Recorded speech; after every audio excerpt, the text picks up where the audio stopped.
Rubber and infra.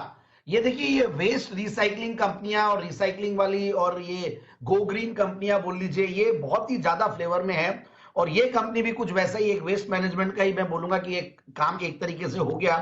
End of life tyres जो है उनको ये लोग कन्वर्ट करते हैं, एंड ऑफ लाइफ टायर्स को क्रम रबर्स में, और वहां से वायर्स निकलते हैं, उनको फिर ये लोग बेचते हैं। तो एक बहुत ही यूनिक टाइप की कंपनी और बहुत पुरानी कंपनी, हालांकि देखिए नाम बहुत नया है, बट मैं इस कंपनी को वैसे जानता हूं कि ये देखिए इनका ग्लेनकोर, ग्लेनकोर एक कमोडिटीज की बहुत बड़ा प्लेयर है वर्ल्ड ओवर। उनके ये लोग जेबी पार्टनर थे, जिनको फिर उन्होंने उनका स्टेक को ये बाय ओवर किए थे 2014 में। मैं इसलिए कि कमोडिटी से भी कनेक्ट हूं तो इनका नाम पहले से सुना हुआ था। बट यस, क्योंकि कई बार लाने में थोड़ी दिक्कत होती है क्योंकि इलिक्विड स्टॉक्स होते हैं। बट अगेन, इलिक्विड स्टॉक होना ये नहीं है कि उसका फंडामेंटल्स हल्का है या क्योंकि लोग चर्चा नहीं करते इसलिए वो इलिक्विड है। बट यस, नाउ अब मैं फंडामेंटल्स पे आता हूं।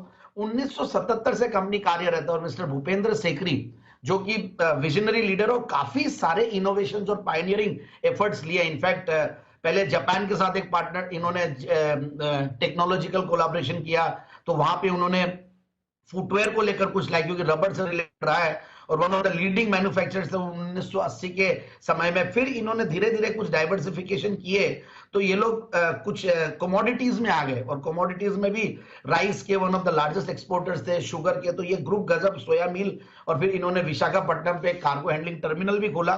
बट ओवरऑल एक जो मैं अभी बता रहा था सीएमआरबी, जो ये बेसिकली जो क्रम्स है, जो बेटर रोड्स और लॉन्जिविटी के लिए भी ये यूज किया जाता है, ये इसके लोग लार्जेस्ट प्रोड्यूसर बन गए और रबराइज्ड एस्फॉल्ट बोलते हैं इसको, और टायर क्रम्स के सबसे बड़े प्लेयर हैं और इको फ्रेंडली एक प्रोडक्ट है। और 5 करीब इनके प्लांट्स है अक्रॉस इंडिया।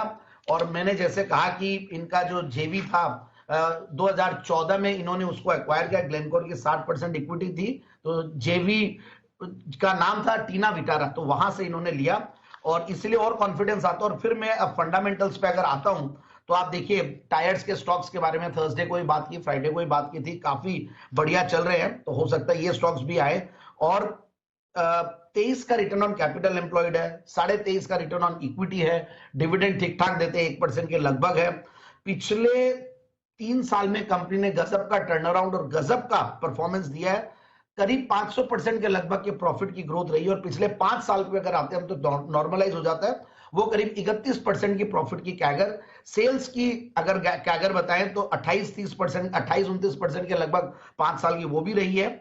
और सबसे बढ़िया बात है, मार्जिन्स बढ़िया है, क्योंकि देखिए रिसाइकलिंग का प्रोडक्ट है, एक अलग ही तरीके का यूनिक बिजनेस और जनरली जल्दी से लोग घुसते नहीं, इसमें एंट्री बैरियर्स बहुत रहती है।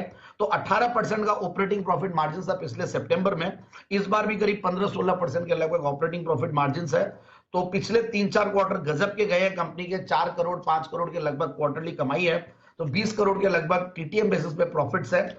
और मैं शेयर होल्डिंग पैटर्न देख रहा था तो उससे भी काफी कॉन्फिडेंस आया। प्रोमोटर्स की 74%, एफआईआईज डीआईआईज करीब 1.5% के लगभग, गवर्नमेंट की भी छोटी सी स्टेक है 0.33, और पब्लिक शेयर होल्डिंग में एक बड़ा नाम जो देखता हूं मैं वो है डॉली खन्ना जी का, जो कि पिछले 4 क्वार्टर्स में शेयर होल्ड कर रही है, तो उन सबसे कॉन्फिडेंस आता है। और मैं रेटिंग्स भी देखा था, ठीक ठाक है। सो ओवरऑल इस कंपनी को इन लेवल्स पे अगर हम लेते हैं तो ये 726 का पहले हाइस दिखाया हुआ है, उसके सामने मैं टारगेट दे रहा हूं 560 का, तो इसलिए इन लेवल्स पे स्टॉक ले और 560 के टारगेट।